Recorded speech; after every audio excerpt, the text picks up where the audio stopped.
Joining me now is South Carolina Senator Tim Scott. He is the chairman of the Senate Banking Committee. Senator, it's great to have you this morning. Thank you so much for being here. Good morning, Maria.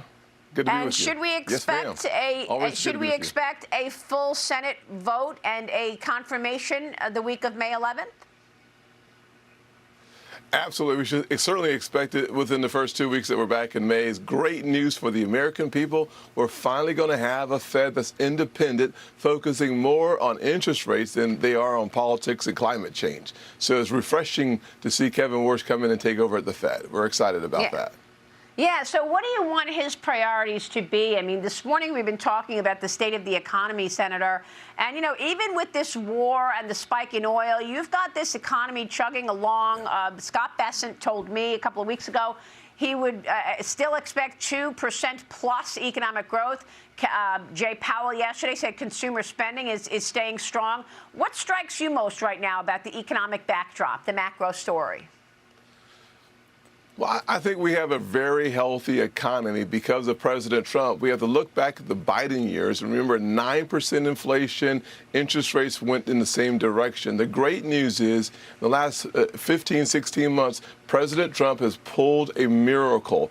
We finally have a healthy, strong economy going in the right direction. My hope is that Kevin Warsh will focus on interest rates, stable prices, and full employment. If he does that, we will have a Fed that we can have confidence in. The one thing President Trump is doing is restoring confidence in the hearts and the eyes of the American people, and that's great news. Stable prices means low inflation, and full employment means under 4%. We've got both.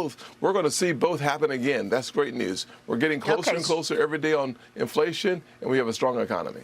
So can you message that going into the midterm election, Senator? There's a lot of expectation that certainly the House majority goes away after the midterms, and we don't know about the Senate. How confident are you in terms of keeping the majority in the Senate post-November?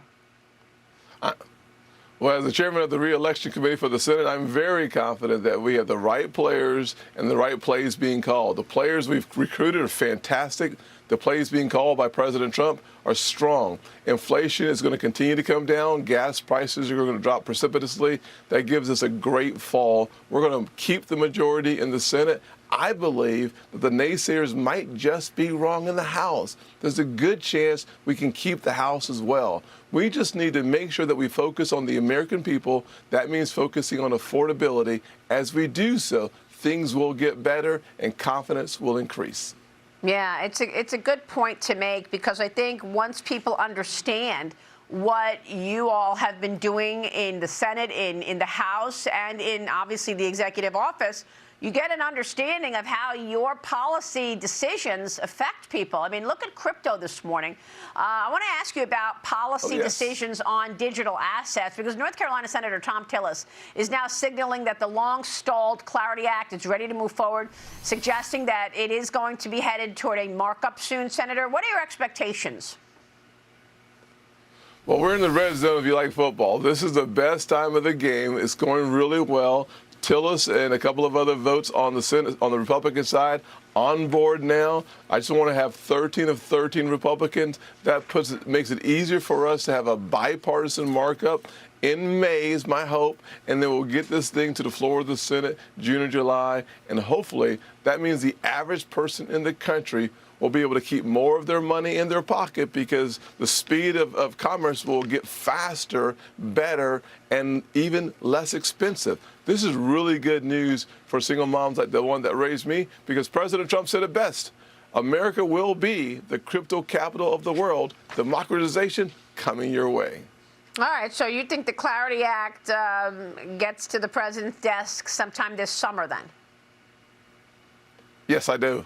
Listen, I think that's great news, by the way. The fact of the matter is that all of the cylinders are kicking. It is good news. You can even feel in our environment how good things are getting.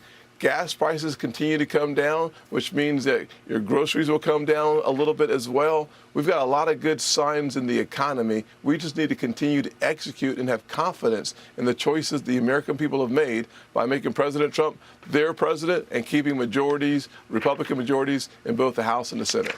All right, well, let's talk about that because there's been such debate over, funding immigration. I mean, the House narrowly voting for a Senate-passed budget resolution which funds ICE and funds Border Patrol after that 5-hour open vote. A crucial step in this reconciliation process that you've been working on and funding the Department of Homeland Security. What shall we expect there? The president said he wants that budget reconciliation bill on his desk by June 1st. I think he'll get it, number one. The House made strides in the right direction. We finished our work last week again. So the great news is for the American people, let's remember why we are in this position in the first place. Democrats decided to play politics with national security. We've seen an assassination attempt on the president. We've seen lax security in areas that shouldn't be, like TSA, 4-hour waits. Why? Because the Democrats have decided to play politics with your lives. That is wrong, just wrong. And what will we do as Republicans? Well, the House making great strides, Senate finished the work. The American people, you can have confidence that at least the Republicans in Congress care about our nation's security, and we will get the job done even without a single Democrat vote. And that is pathetic on their part. Well, you're right. I mean, we're in the middle of a war, and we don't even have the Department of Homeland Security fully opened. And I wonder if this is one of those moments in time where you actually, as much as it feels uncomfortable, and as much as you probably don't want to do it, and I know you don't have the support in the Senate to remove the filibuster, but is this one of those moments in time where you're saying that you can say, look, we need to fund Homeland Security. We're in the middle of a war, and we have to do it without our colleagues, regardless, whatever it takes. I mean, that's sort of the sentiment that I got from your colleague, Senator Ron Johnson, the other day when he was talking with me from Wisconsin. Listen to Ron Johnson. I want to get your reaction to this. You think this is a moment in time that you actually could remove the filibuster to get funding done because we are in the middle of a war after all? Well, we did not have the votes when Democrats were being so obnoxiously obstructionist on just nominations. We didn't have the votes to basically nuke the filibuster on all nominees. But in the end, Democrats were so obnoxious, we had all 53 Republican senators go, yeah, no, we need to start, confirming nominees just 50 votes. This may be a moment like that. Wanting to maintain the filibuster to, if we're in the minority, to block awful socialist, leftist legislation. But the Senate's already broken enough. We've pretty well eviscerated the filibuster anyway. From my standpoint, rip the Band-Aid off. The Democrats will do it. The Democrats will do it when they get the majority. At a moment of national danger, if Democrats refuse to fund DHS, I would say this would be the time to nuke the filibuster for good. Senator, do you agree with your colleague there that when and if the Democrats return to power, they're going to do it? They're going to remove the filibuster? Let's just start there. Do you agree with that? Yeah. Well, there's only 2 reasons why they didn't do it last time, and those 2 reasons would be Senator Manchin and Sinema. Those are the 2 reasons why the filibuster did not go away then. So they're gone now. So do we believe that the Democrats are more likely today to completely blow up the Senate and nuke the filibuster? The chances are really high. Here's what we should think, especially with the Iran conflict in our focus.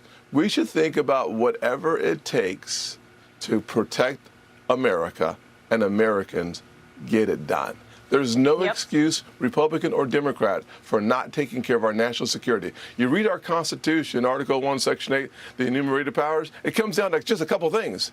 Keeping us safe, number 1. Number 2, taking care of our borders and our national security, kind of the same thing. Let's do the work of being a member of Congress. Get the job done. Democrats, think about history. Protect this nation. We are the city on the hill. Keep us that way. And I would say that's one of the reasons that President Trump won the election, because of security. National security and people's personal security. 100%. They wanted crime addressed, and they wanted national security addressed. Now, the White House says that President Trump is going to sign an executive order today on expanding American workers' access to retirement plans. I thought this was really important. It applies to those people whose employers do not already have and provide a traditional retirement plan. The administration planning to combine this push with a previous legislation, the Savers Match, which matches contributions for employees making less than $35,000 a year. Senator, this is critical. And because it shows you what the administration is thinking about. Like when you look at the Trump accounts, you know, giving money to infants, newborns, Yes. and now you look at what he's going to do today, giving Americans access to retirement accounts if your company doesn't provide a 401k. These are the things I think that, you know, should be messaged out if you want to explain to people what you're actually getting done to change their lives. I mean, a retirement account is so important. I'll tell you this. When I started my career, I put money in my 401k, and I was advised, my mother told me, match it 100%, whatever your company puts down, match it. And that's how I got to my first $1 million. I'll say it. That's how I got to become a millionaire. And this is so important that the president is looking at people and saying, you know what? If your company doesn't give you a retirement plan, we will. Isn't that something that you should be explaining to the American people going into the midterms? 1,000%. Maria, your mother understood the magic of compounding interest and the time value of money. Your mother was brilliant, and congratulations on being a millionaire. Let me just say, for the average person in the country, President Trump loves you. You can tell that because this executive order is great news for employees, for independent contractors, and for small businesses. I ran a small insurance agency. The one thing that was very difficult for me to do was to provide a 401k plan for my employees. Why? It is expensive, the liability is high, and you're just not an expert. Thank God Almighty that President Trump understands the pain and the misery of employees and independent contractors and small businesses too. Yeah, and those Trump accounts are something great too, you know, giving money to infants. But I always tell my followers, first step on becoming a millionaire is your retirement account. Save the money. Yes. Senator, great to see you. Thank you, sir. Retirement security. Yes, ma'am. Tim Scott, thank you, sir.